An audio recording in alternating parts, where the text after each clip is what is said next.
What's up, YouTube? This your boy Walter Brady. You now tuned back into Walt B Sports Reviews. Thank you foremost for checking out this video. I'm gonna take a very objective route to this most controversial game that took place today between the Green Bay Packers and the Seattle Seahawks. Y'all know what happened. If you ain't ever seen it, it was a very controversial call at the end of the game between Jennings and Golden Tate. Did Jennings catch the interception, or did Golden Tate tuck the possession? But to be honest with y'all, I feel personally that Green Bay should have won this game. But once again, these replacement refs did screw Green Bay out of a victory. But once again, Green Bay had every opportunity to win this game. But I just feel like that personally, you know what I mean? I don't want to step on anybody's toes, but Seattle legally does have the win. But let's get to the stats.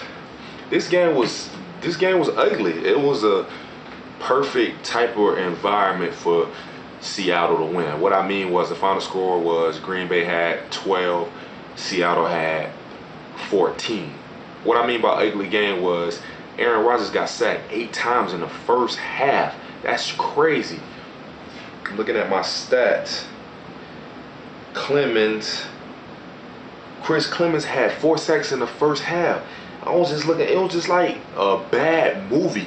You know what I mean? You was just looking at like Green Bay linemen could not contain him. And then you had the rookie also, Bruce Irvin, that had 2 sacks in the first half. So I was just looking at this just like kind of laughing. I was saying to myself that I had Seattle win this game anyway by upset. I just watched how they pummeled Dallas Cowboys, and I'm sitting here thinking like Green Bay is not finna just come in here and dominate them.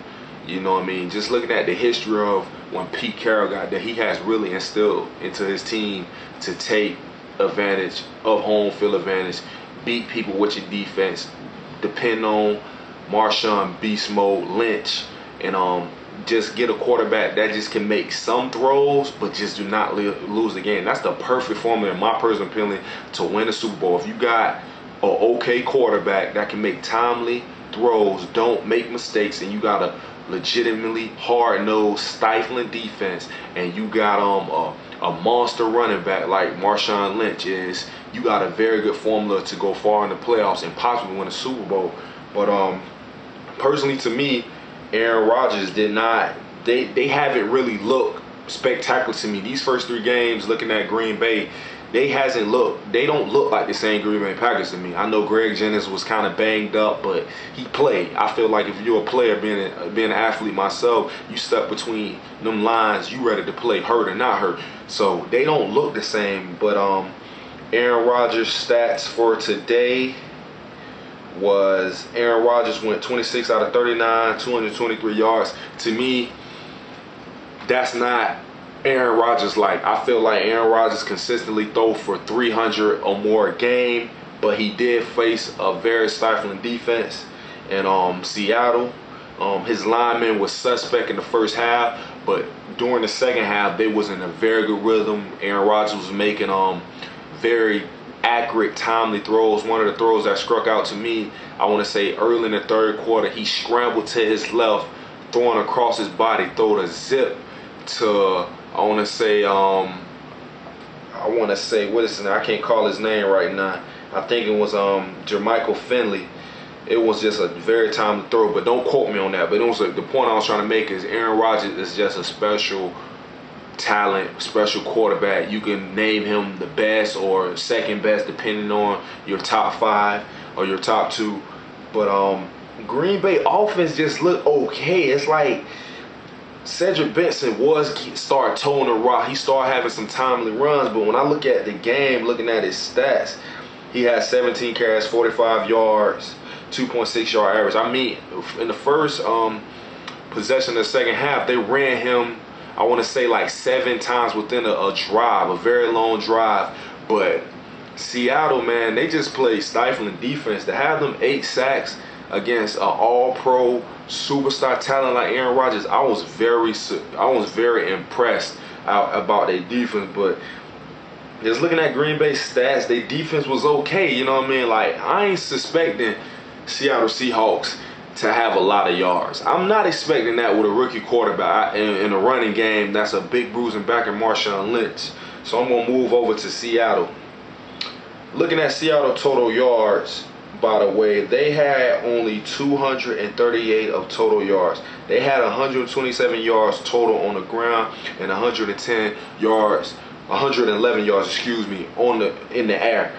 Russell Wilson went 10 out of 21 for 130 yards and had 2 TDs. I'm not suspecting him. I'm rooting for him because watching him and quarterback, I think quarterback kept with John Gruden. I just watched how he took control of the offense, changing offenses from NC State to Wisconsin, playing a little bit of baseball in between. I just love underdogs. I'm an underdog type of guy, so I'm rooting for him to have success with a very good team already. So he didn't play primarily great, but he did have timely throws to lead them to the victory.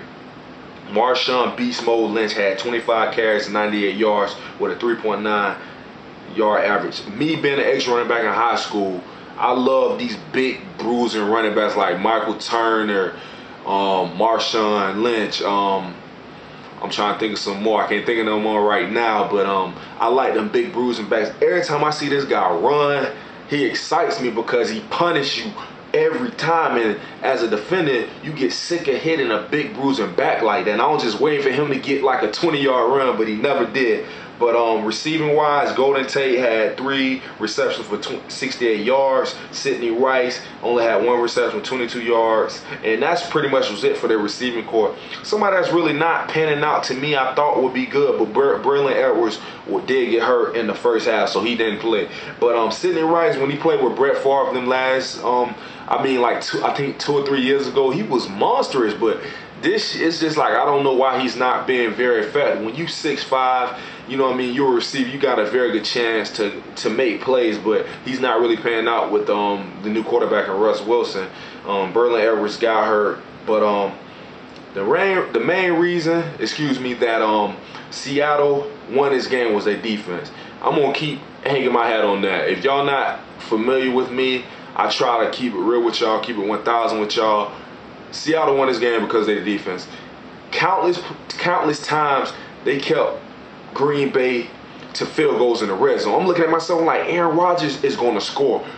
He's going to score when he get in the red zone, but their defense was stifling just all night. You know what I mean? Aaron Rodgers had flashes, but it wasn't like what he did last year. So the whole year, Aaron Rodgers in this offense hasn't really clicked, but it's still early. But the controversy, let me see what his name. I want to make sure I get his name right. The man caught the interception. I know it's rules saying that if they both have possession, then it goes to the passing team. But I'm not familiar with that rule. I didn't even know it exists like that. But Green Bay should have won this game. For them to lose this heartbreaker on the road really hurt, really sucks for them, and I feel bad for them.